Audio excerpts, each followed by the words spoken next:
Dans cette petite vidéo, tu vas apprendre à étudier le centre de variation d'une fonction sans toutefois même dériver pour cette fonction. Et encore, tu vas apprendre aussi à déterminer le minimum et le majorant d'une fonction. Soit la fonction f définie sur l'intervalle fermé moins 3 et plus l'infini par f de x égale à 2x plus 3 de tout sur x plus 5. La première question nous demande de démontrer que f de x peut s'écrire sous la forme de f de x égale à 2 moins 7 sur x plus 5. 2.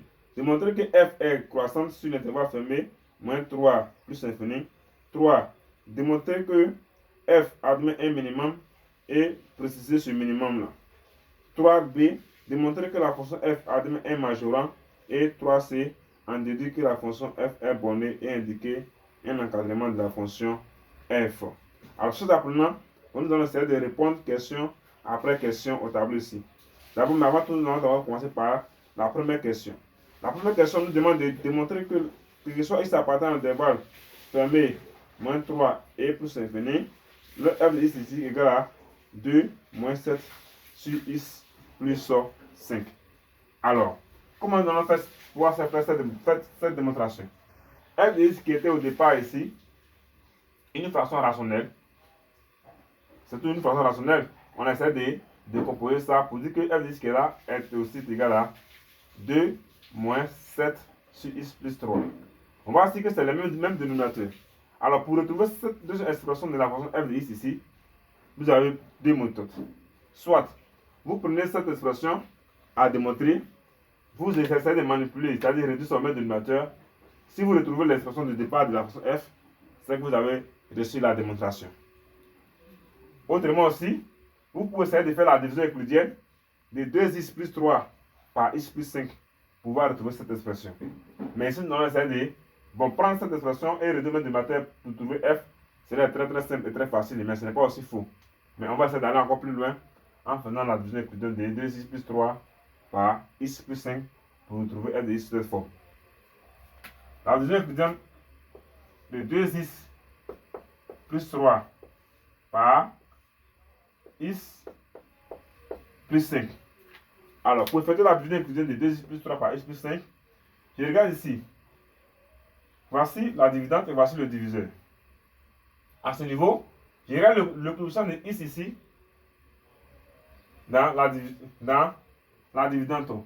Le coefficient de x ici est réel ici. Maintenant, je vois ici le coefficient de x ici dans le diviseur ici est égal à 1. Alors que le coefficient de x ici, c'est 2. D'abord, il faut donc préciser que comme les deux fonctions là sont les pronoms de premier degré, donc alors voilà pourquoi on va s'intéresser seulement au coefficient de x. Comme ici, le coefficient de x ici est 2 qui est positif, donc alors je vais essayer de mettre ici le 2 qui est là. Si le coefficient de x ici était négatif, je vais mettre ici moins 2. Donc comme c'est 2 qui est positif, je vais mettre ici 2. Et j'essaie de faire un développement. Je vais multiplier d'abord le 2 là par x. Et mets l'opposé de son résultat ici. Et ensuite le multiplier par 5. Et mets l'opposé de son résultat ici. Alors ça veut dire quoi? Quand il fait 2 fois 6, ça va me donner 2x, n'est-ce pas? Mais je ne vais pas écrire si 2x, c'est plutôt son opposé, je vais écrire. Et l'opposé de 2x c'est moins 2x. Donc vous allez ici moins 2x ici. Et là, quand je vais multiplier 2 par 5, nous allons avoir ici 10. Quel est donc l'opposé de 10? C'est moins 10. Donc je mets ici moins 10 ici. Et là, il fait une soustraction. J'ajoute même ma membre ici. Donc, il va faire 2x moins 2x, ça fait 0. Donc, je vais marquer ça par un point. Et lorsqu'il fait plus 3 moins 10, plus 3 moins 10, ça fait bel et bien également moins 7. Donc, moins 7 ici est le reste de la division euclidienne de 2x plus 3 par x plus 5. Par conséquent, nous pouvons écrire quoi? Lorsque vous avez A, un nombre A divisé par B qui donne un Q, et nous avons ici le reste, alors ça veut dire que A ici est égal à quoi? La dividende A égale à quoi? Au produit du quotient par le diviseur plus le reste. C'est ça pour là que nous allons adapter ici. Donc, voici la dividende qui est 2x plus 3. Donc 2x plus 3 ici représente notre A. La seule division est égale à quoi?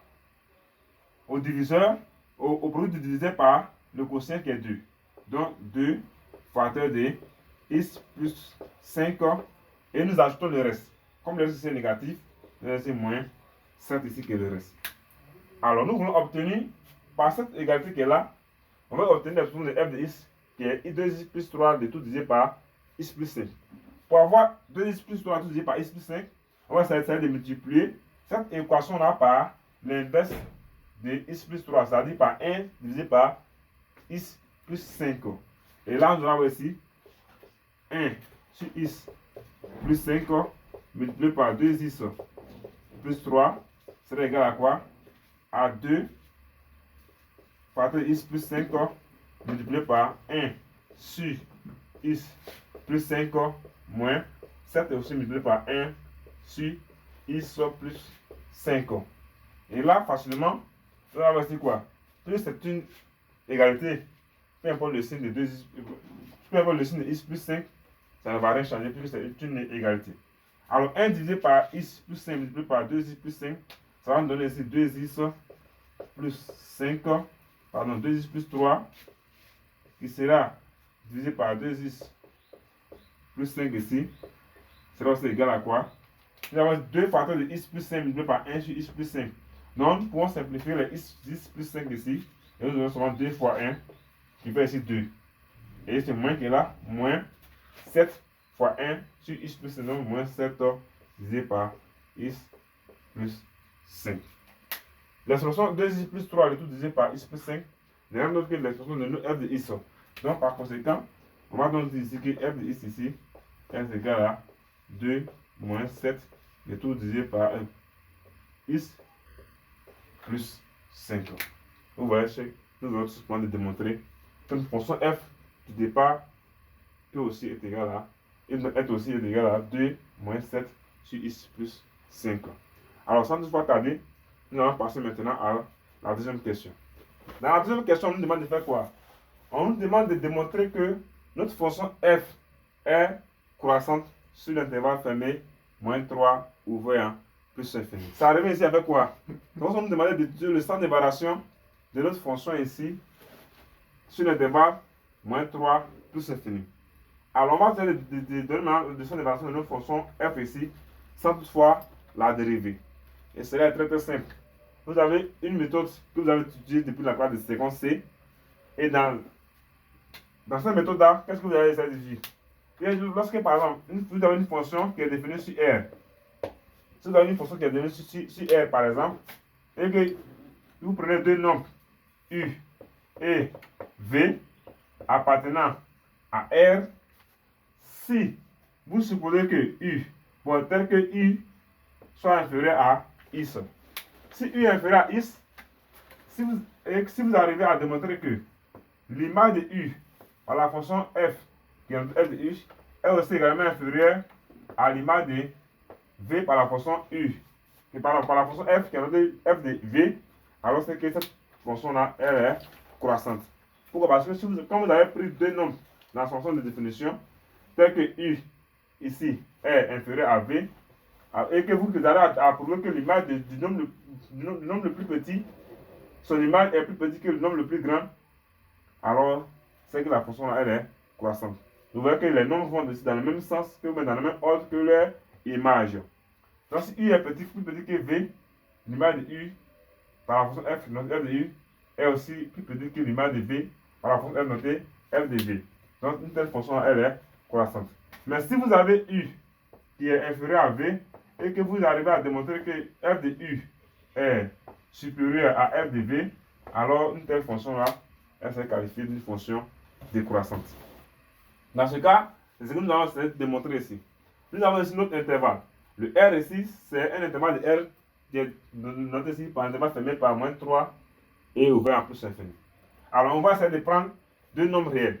Nous n'allons pas prendre U ici et V, mais on va essayer de prendre alpha et bêta par exemple. On va ici soit alpha et bêta. Les deux nombres réels là, qui appartiennent à l'intervalle fermé, moins 3 et plus infini. On va supposer que alpha, avec alpha, strictement inférieur à bêta.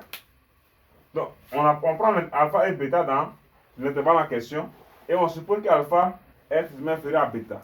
On va essayer de voir si, comme alpha est inférieur à bêta, on va essayer de voir si l'image de alpha par la fonction f aussi serait également inférieure à l'image de bêta par la même fonction f. On vient à la ligne. Comme alpha et bêta appartiennent à l'intervalle qui est là, tel que alpha soit inférieur à bêta, donc si alpha et bêta appartiennent à l'intervalle qui est là, donc sous forme d'inégalité, dit que alpha, bêta appartiennent à l'intervalle fermé moins 3 ouvert en plus infini. Sous forme d'inégalité, nous pouvons avoir ici que alpha et bêta sont tous deux supérieurs ou égaux à moins 3. Donc si alpha et bêta sont tous deux supérieurs ou égaux à moins 3, nous écrivons d'abord moins 3 ici, qui sera inférieur ou égal à alpha. Maintenant, il va regarder maintenant. Alpha et bêta sont tous deux supérieurs ou égaux à moins 3. Maintenant, il a dit que alpha est quoi? Est inférieur à bêta. Donc, alpha moins 3. Après moins 3, nous donnons ici alpha qui est inférieur à bêta. Et alpha maintenant qui est inférieur à bêta ici.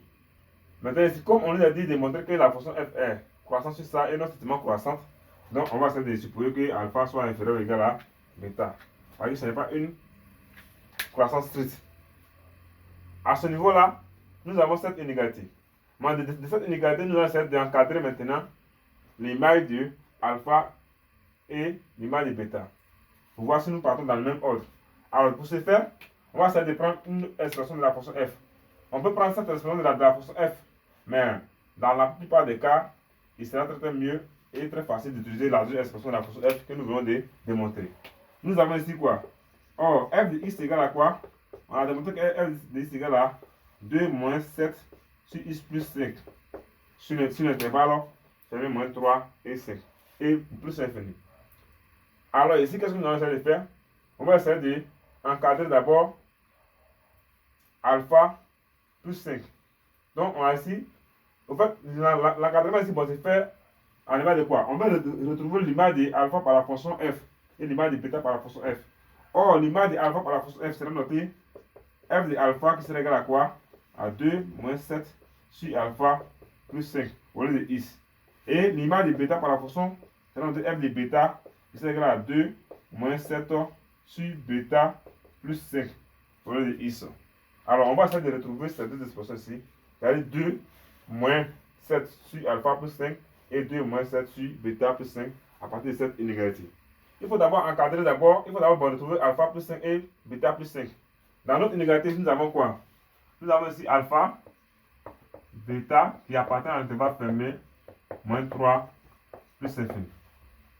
Tel que moins 3 soit inférieur ou égal à alpha qui est inférieur ou égal à bêta. À ce niveau, pour avoir alpha plus 5 et bêta plus 5, il nous faut ajouter tout simplement 5 plus 5 de part et d'autre de chaque inégalité. Alors on va ajouter plus 5. Et là, nous allons avoir ici moins 3 plus 5 ici, qui sera inférieur ou égal à alpha plus 5, qui sera inférieur ou égal à bêta plus 5. Alors à ce niveau, qu'est-ce que nous allons faire? Ici, moins 3 plus 5, ici, nous avons 2 ici, qui est inférieur ou égal à alpha plus 5, qui est inférieur ou égal à bêta plus 5. Alors, si alpha plus 5 est inférieur ou égal à bêta plus 5, ou bien si bêta plus 5 est supérieur ou égal à alpha plus 5, qui est lui aussi supérieur ou égal à 2, c'est que alpha plus 5 et bêta plus 5 sont tous des positifs. Donc, on peut donc essayer d'abandonner le cas qui est là. Et là, nous allons avoir alpha plus 5 qui est inférieur ou égal à bêta plus 5. L'objectif, c'était d'étudier le signe de dénominateur. Et à ce niveau-là, puisque alpha plus 5 et bêta plus 5 sont tous deux supérieurs à 2, ça veut dire que les deux sont positifs. On va essayer de prendre maintenant leur inverse. Pourquoi? Bon, parce que nous avons d'abord quoi? Nous avons moins 7 divisé par alpha plus 2, donc c'est l'inverse de alpha plus 1 qui est ici, alpha plus 5 et alpha plus 5 ici, et l'inverse de bêta plus 5 qui sont ici. À ce niveau-là, lorsque nous prenons l'inverse ici de part et d'autre, puisque les deux nombres sont positifs, alors lorsque nous prenons l'inverse de alpha plus 5, c'est-à-dire 1 sur alpha plus 5, sera maintenant cette fois-ci supérieur à l'inverse de bêta plus 5 qui est 1 sur bêta plus 5. Tout simplement. Et là, pour avoir maintenant les moins 7, qu'est-ce qu'on va faire? On va essayer de multiplier cette inégalité par moins 7. En multipliant cette inégalité par moins 7, l'inégalité va changer de sens. Pourquoi? Parce que moins 7 ici est négatif. Donc, on va multiplier de part et d'autre par moins 7. On aura ici moins 7 sur alpha plus 5 sera cette fois-ci inférieur ou égal à moins 7 sur bêta plus 5. À ce niveau, qu'est-ce que nous allons essayer de faire? Nous allons essayer maintenant, toutefois, on n'a pas encore obtenu l'expression de f de bêta ni f de alpha. Il reste un 2 qui manque. Donc, on va essayer d'ajouter plus 2 de part et d'autre de l'autre inégalité. Donc, on a ici 2 moins 7 sur alpha plus 5 sera inférieur ou égal à 2 moins 7 sur bêta plus 5. Et là, qu'est-ce que nous avons obtenu ici?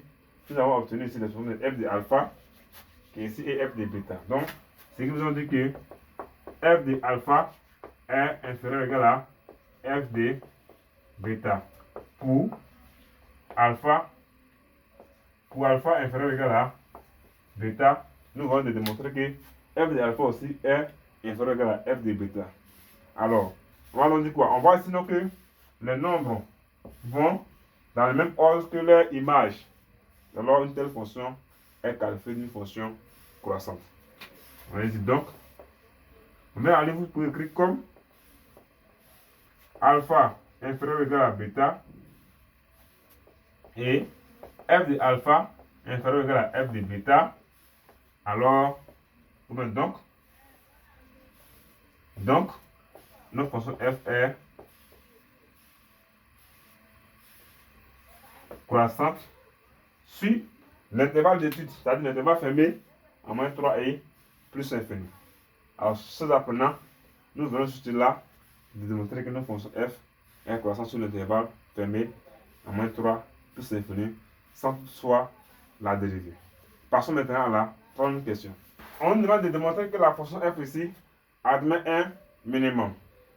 Alors, pour pouvoir montrer que la fonction f ici admet un minimum, c'est très simple. Nous allons essayer de faire quoi? On va essayer de supposer que ici appartient à l'intervalle, c'est-à-dire l'ensemble de la fonction qui est l'intervalle fermé moins 3 plus infini, et essayer de encadrer l'expression de la fonction f de x. Mais ce n'est pas toujours cette expression. On va travailler toujours avec la deuxième expression de la fonction f de x. Nous avons ici que soit x appartenant à l'intervalle fermé moins 3 ouvert à plus infini, la fonction f qui est définie par f de x égale à 2 moins 7 sur x plus 5. Et ça, nous allons essayer d'encadrer. Démontrer que la fonction f ici admet un minimum sur son ensemble de définition remet tout simplement à trouver un nombre réel a tel que f de x soit supérieur ou égal à a. Et ça veut dire. Donc, une fois qu'on arrive à trouver que soit x appartient en l'ensemble de définition de la fonction f, que f de x ici est soit inférieur ou égal à un nombre réel a, alors on dira que notre fonction f ici admet un minimum, et ce minimum ne sera rien d'autre que ce réel à trouver. Donc on va essayer de partir sur la base de cet intervalle pour voir s'il existe un réel tel que f de x soit supérieur ou égal à ce réel lorsqu'il s'appartient à l'ensemble de définition. Et pour ce faire, on va essayer de se baser sur l'ensemble de définition. Dit que x appartient à l'intervalle fermé moins 3 et plus infini, on va essayer de réécrire ça sous forme d'inégalité. Ça veut donc dire que x ici est supérieur ou égal à moins 3. L'intervalle qui est là. À partir de cette inégalité, nous allons essayer d'encadrer l'expression de, on va retrouver l'expression de la fonction f ici. Alors pour retrouver l'expression de la fonction f ici, nous avons x plus 5. Donc on va ajouter plus 5 de part et d'autre de cette inégalité. Et nous allons avoir ici x plus 5 qui sera supérieur ou égal à moins 3 plus 5. Et là, ça va nous donner ici x plus 5 sera supérieur ou égal à moins 3 plus 5, ça va donner ici 2. Nous allons essayer de prendre d'abord l'inverse. Parce que moins 7 sur x plus 5, on peut l'écrire moins 7 fois 1 sur x plus 5. Donc ça, on peut l'écrire comme ça. 2 moins 7 fois 1 sur x plus 5. Voilà pourquoi arriver ici, il est important, très important d'abord encadrer 1 sur x plus 5 d'abord. Et là, nous allons avoir ici, on va avoir 1 sur x plus 5, l'inverse. X plus 5 étant supérieur ou égal à 2, c'est que x plus 5 ici est positif et 2 aussi étant positif. Alors on va prendre maintenant l'inverse. L'inverse de x plus 5 ici, c'est là cette fois-ci inférieur ou égal à l'inverse de 2 qui est 1 demi. Ouais. Et là maintenant, lorsque nous allons encadrer 1 sur x plus 5, on peut maintenant multiplier ça par moins 7 pour avoir moins 7 sur x plus 5. Donc si on multiplie le négatif par moins 7, le négatif va changer encore de signe, de sens. Et là vous avez ici moins 7 divisé par x plus 5, qui sera cette fois-ci supérieur ou égal à moins 7 multiplié par 1 demi, ça fait moins 7 demi. À ce niveau maintenant, on vient d'encadrer moins 7 sur x plus 5. Pour avoir r de x, il faut ajouter 2 des parts de notre inégalité. Nous avons ici 2 moins 7 sur x plus 5, qui sera supérieur ou égal à 2 moins 7 sur 2. Alors, nous revenons à la ligne. On va reprendre l'expression x appartenant à l'intervalle fermé moins 3 plus l'infini. Cela implique que 2 moins 7 sur x plus 5 ici est aussi supérieur ou égal à. Lorsque nous faisons 2 moins 7 demi, 2 moins 7 demi, lorsque nous rendons sur le dénominateur, nous avons ici moins 3 demi. Moins 3 demi. Alors, puisque 2 moins 7 sur x plus 5 ici, ce n'est pas que l'expression de f de x. On arrive à démontrer qu'il existe un nombre réel, tel que f de x soit supérieur ou égal à ce nombre réel qui est moins 3 demi. Donc, nous a ici représente moins 3 demi, qu'il soit x appartient à l'ensemble de la fonction f. Alors, à ce niveau, puisque f de x ici est supérieur ou égal à moins 3 demi, qu'il soit x appartient à l'intervalle d'étude de la fonction f, alors on dit tout simplement que notre fonction f ici admet un minimum. Mais lorsque vous déterminez le minimum d'une fonction, le minimum d'un nombre par une fonction, il faut d'abord déterminer quoi? Pour le nombre en qui ce minimum est atteint. Donc on va essayer de déterminer la valeur de x pour lequel ce minimum-là est atteint. Pour cette valeur-là, il nous faut tout simplement résoudre l'équation f de x égale à ce minimum pour voir si ce minimum est atteint en quel nombre. Donc ici, pour ce faire, on va donc poser f de x égale à moins 3 demi. Si on pose f de x égale à moins 3 demi, on aura ici tout simplement que f de x qui est égal à 2 moins 7 sur x plus 5 égale à moins 3 demi. Alors, on va essayer de résoudre dans l'équation. Pour cette équation, que soit x appartient à l'intervalle à r privé de 5. Donc ici, r privé de moins 5 ou de moins. Donc là, on aura quoi? Moins 7 sur x plus 5, il serait égal à quoi? On va faire passer de 2 là-bas, ça donne moins 2. Donc on aura ici moins 7 sur 2. Ouais, moins 7 sur 2. À ce moment-là, nous pouvons simplifier les moins 7. Nous avons ici 1 divisé par x plus 5, c'est égal à 1 demi. Alors, on voit ici que ces deux nombres-là ont même inverse. X plus 5 et 2 ont même inverse. Ça va donc dire que x plus 5 est égal à 2 également. À ce moment-là, nous avons ici x qui sera égal à 2 moins 5. Donc finalement, x égale à moins 3. Alors, ça veut donc dire que le minimum de notre fonction f ici est égal à la borne inférieure de notre intervalle, c'est-à-dire notre ensemble de définition qui est moins 3. Donc on dirait tout simplement que la fonction f admet un minimum qui est égal à moins 3 demi, c'est-à-dire moins 1,5. Ce minimum-là est atteint en x égale à moins 3, tout simplement. Alors, chers apprenants, nous allons passer maintenant à la deuxième question. Si vous voulez que nous traitons la deuxième question, alors faites-nous savoir dans les commentaires et nous trouverons un jour pour bien développer ces deux notions qui restent.